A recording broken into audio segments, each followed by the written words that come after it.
নমস্কাৰ। মই আজি এটা বিশেষ টপিক লৈ আপোনালোকৰ ওচৰত আহিছোঁ।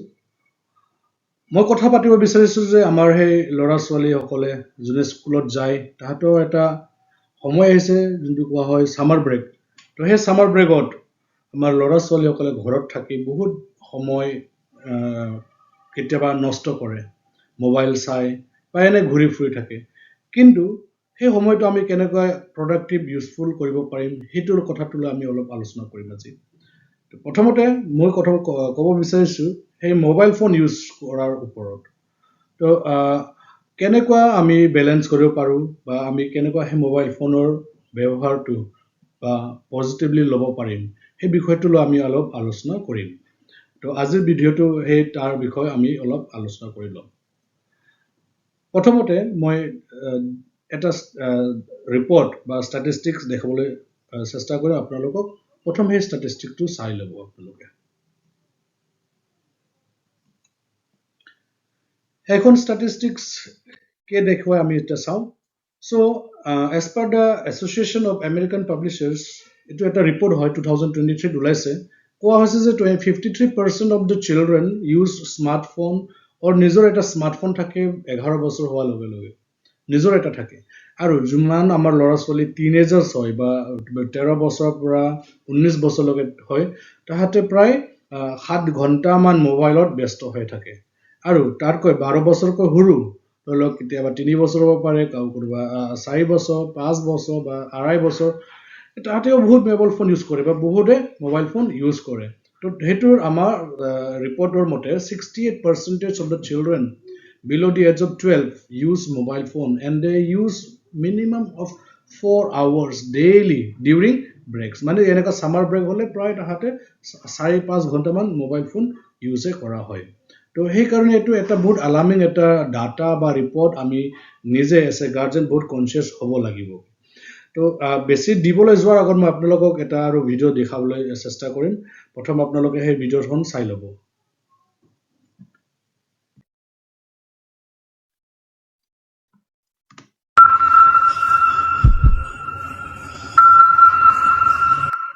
দেখা পাইছেনে? সেই ল'ৰাটো মানে কি সপোনত বা শুই থকা সময়তো মোবাইল ফোনটো ইউজ কৰি আছে। মানে কি তাৰ স্ক্ৰলিং কৰি আছে। মানে কি ব্ৰেইনটো এক্টিভলি অলৰেডি মোবাইল ফোনৰ লগত জড়িত হৈ আছে। তো সেইটো এটা বহুত চাইকলজিকেল বা মেণ্টেল এটা ডিছঅৰ্ডাৰ কৰিব পাৰে আমাৰ ল'ৰা ছোৱালীক। সেইকাৰণে মোবাইল ফোনটো বহুত এটা ডেঞ্জাৰাছ টুল বা ৱেপন ইউজ কৰিব ক'ব পৰা যায়, বা এটা বহুত ইউজফুল টুল বা মিডিয়াম অফ কমিউনিকেশ্যনো ক'ব পাৰে। কিন্তু আমাৰ ল'ৰা ছোৱালীৰ কাৰণে এইটো বেছি হাৰ্মফুল হয় যদি আমি বেছি সময়লৈকে আমি ল'ৰা ছোৱালীক দিয়া হ'ব। তো আমাৰ মোবাইল ফোন ইউজ কৰাৰ সময়ত কেনেকুৱা ল'ৰা ছোৱালীক ইম্পেক্ট কৰিব পাৰে বা কেনেকুৱা এই মোবাইল ফোন ইউজ কৰাটো হাৰ্মফুল হ'ব পাৰে আমাৰ ল'ৰা ছোৱালীৰ কাৰণে, সেইটো তাৰ বিষয়ে আমি অলপ কথা পাতোঁ। প্ৰথমতে আমি জানিব লাগিব যে মোবাইল ফোনটো তিনিটা বিষয়ত আমাক হেম্পাৰ কৰিব পাৰে। প্ৰথম হৈছে ফিজিকেল হেল্থ আৰু mental health and then academic impact কৰিব পাৰে। মোবাইল ফোন ইউজ কৰিলে সেইবোৰ বহুত নেগেটিভলি ইম্পেক্ট কৰিব পাৰে। ফিজিকেল হেল্থত কেনেকৈ ইম্পেক্ট কৰিব পাৰে মানে লাইক এক্সাম্পল চাব, যদি ল'ৰা ছোৱালীয়ে মোবাইলটো চাই থাকে প্ৰায় তাহাঁতৰ চকুৰ প্ৰব্লেম হ'ব পাৰে, তাহাঁতে শুবও নোৱাৰে ভালকৈ, তাহাঁতৰ অবেচিটিটো বাঢ়ি যায়। তাহাঁতে মানে কি আৰু ভালকৈ কথা পাতিব নোৱাৰিব। কিয় কথা পাতিব নোৱাৰে? Because it becomes always one sided. ঠিক আছে। তো সেইকাৰণে ল'ৰা ছোৱালীৰ যিমান বেছি মোবাইল দিয়া হ'ব ইমানেই দেৰিকৈ কথা পাতিবলৈ মানে ল'ব। আৰু যেতিয়া মোবাইল ফোন ইউজ কৰে তেতিয়া ৰেডিয়েশ্যনছ তাৰ পৰা পেনেট্ৰেট হয় আমাৰ বডিলৈ যায়, আৰু তাতে চেল ষ্ট্ৰাকচাৰ্ছ এণ্ড DNA টো বহুত হেম্পাৰ কৰে। তো আমি যদি ভাল ফিউচাৰ জেনেৰেশ্যন লাগে তেতিয়া আমি মোবাইল ফোন ইউজ কৰাটো বহুত কম কৰিব লাগিব আমাৰ ল'ৰা ছোৱালীৰ ক্ষেত্ৰত। ছেকেণ্ডটো হৈছে মেণ্টেল হেল্থ। যদি আমি মোবাইল ফোন প্ৰায় ইউজ কৰিবলৈ দিওঁ ল'ৰা ছোৱালীক, তেতিয়া মানে কি তাতে এনজাইটি, ডিপ্ৰেশ্যন আৰু এটেনশ্যন ডিছঅৰ্ডাৰ এইটো হৈ যায়। বিকজ কিয়? তাহাঁতে প্ৰায় মোবাইল ফোনত এটা ওৱান চাইডেড হৈ যায়। তাহাঁতে এক্সপ্ৰেছ নকৰে, নিজকে এক্সপ্ৰেছ নকৰে, তাহাঁতে নিজে ছেকুলেশ্যনত থাকিবলৈ চেষ্টা কৰে বা কৰে। সেইকাৰণে তাহাঁতে ডিপ্ৰেশ্যনত সোমাই যায়। আৰু যদি আমি চাবলৈ যাওঁ তেতিয়া আমি দেখা পাওঁ যে তাহাঁতৰ ল' ইম'চনেল ৰিলেশ্যনটো বহুত মানে কম।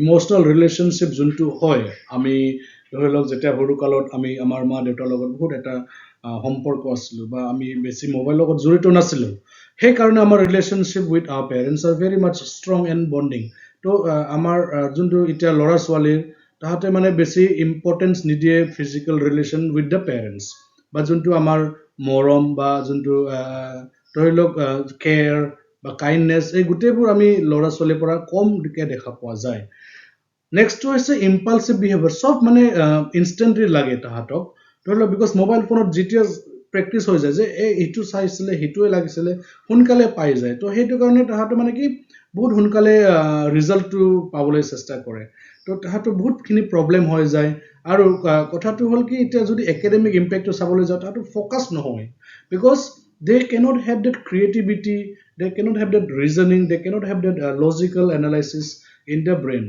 because তাহাঁতৰ চব বস্তুবোৰ অলৰেডি ৰেডিমেড আহি যায় মোবাইল ফোনত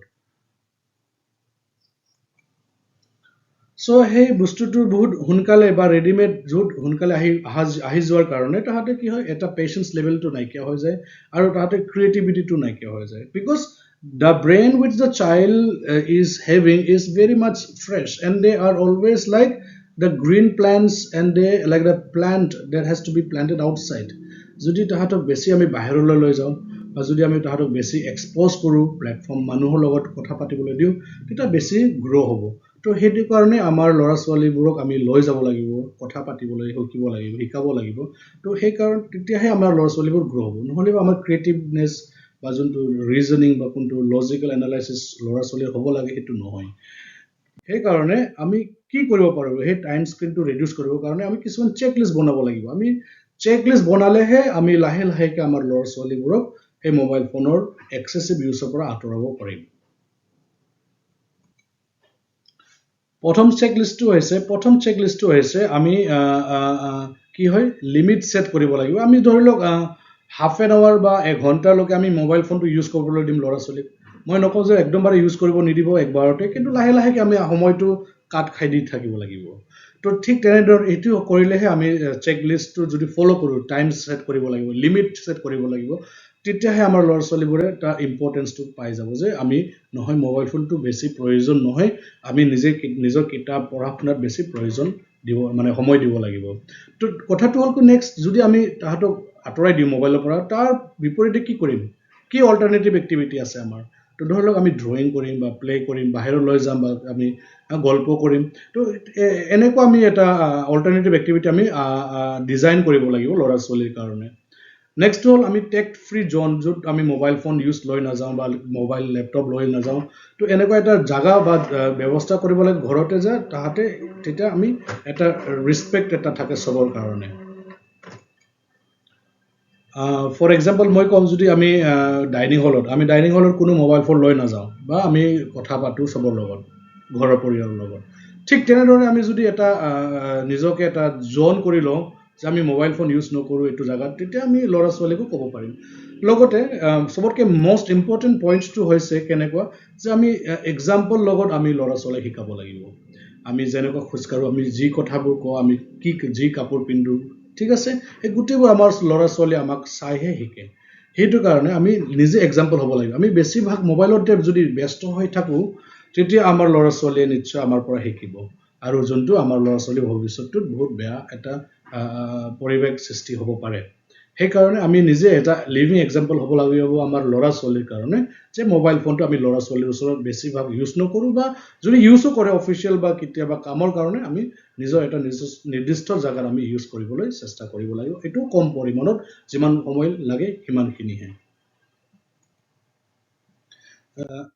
নাও আমি কিছুমান এক্টিভিটিজ কৰিব পাৰিব লাইক ৰিডিং কৰিব পাৰিব সদায় আমি এইটো ছামাৰ ব্ৰেকত যদি লওক এইটো ছামাৰ ব্ৰেকত বহুতৰে কমপ্লেইন আহিব পাৰে যে মোৰ ল'ৰা ছোৱালী সদায় মোবাইল চাই থাকে কথা নুশুনে তো আমি কৰিব পাৰিব যে এইটো সময়ত এইটো আধা ঘণ্টা পঢ়িব লাগে আধা ঘণ্টা লিখিব লাগে আৰু ধৰি লওক যদি কাৰোবাৰ অসুবিধা আছে ৱৰ্কশ্বিটছ আছে আমাৰ লগত ৱৰ্কশ্বিটছৰ কাৰণে আপোনালোকে অৰ্ডাৰ কৰিব পাৰিব যি বস্তু cutting pasting colouring matching maids চব আমাৰ ইয়াতে ৱৰ্কশ্বিটছ আছে যাৰ যাৰ ইণ্টাৰেষ্ট আছে ৱৰ্কশ্বিটছত মানে 60টা পেজৰ ৱৰ্কশ্বিটছ থাকিব তাতে আপোনালোকে প্ৰত্যেকটো দিনত 2টা 3টা পেজ ল'ৰা ছোৱালীক কৰিবলৈ দিব পাৰিব তেতিয়া আমাৰ ল'ৰা ছোৱালী এক্টিভ হৈ থাকিব, কিতাপৰ লগত জড়িত হৈ থাকিব। আৰু সেই ছামাৰ ব্ৰেকত অলপ বাহিৰত লৈ যাব, খেলিবলৈ লৈ যাব, পাৰ্কত লৈ যাব, যাতে আমাৰ ল'ৰা ছোৱালী এক্টিভলি ফিজিকেলি এক্টিভ হৈ যায়। তো এইবোৰ কৰিলে আমাৰ অল্টাৰনেটিভ ফ্ৰম দ্য স্ক্ৰিনছ এটা হৈ যায়। চ' মোৰ ক'ব লগাখিনি ইমানেই আছিলে, কিন্তু মোৰ এটা ফাইনেল চেণ্টেন্সটো হৈছে, পাঞ্চ লাইনটো হৈছে পেৰেণ্টছৰ ইনভলভমেণ্টটো চবতকৈ প্ৰয়োজন। চ' এজ এ পেৰেণ্ট আমি নিজৰ ল'ৰা ছোৱালীক সময় দিব লাগিব, মৰম দিব লাগিব, তেতিয়াহে আমাৰ ল'ৰা ছোৱালীবোৰে ভৱিষ্যত ভাল মানুহ এটা হ'বলৈ গৈ আছে। তো আই wish and pray that all the children be good, stay healthy, and have a very bright future ahead. God bless you. ধন্যবাদ।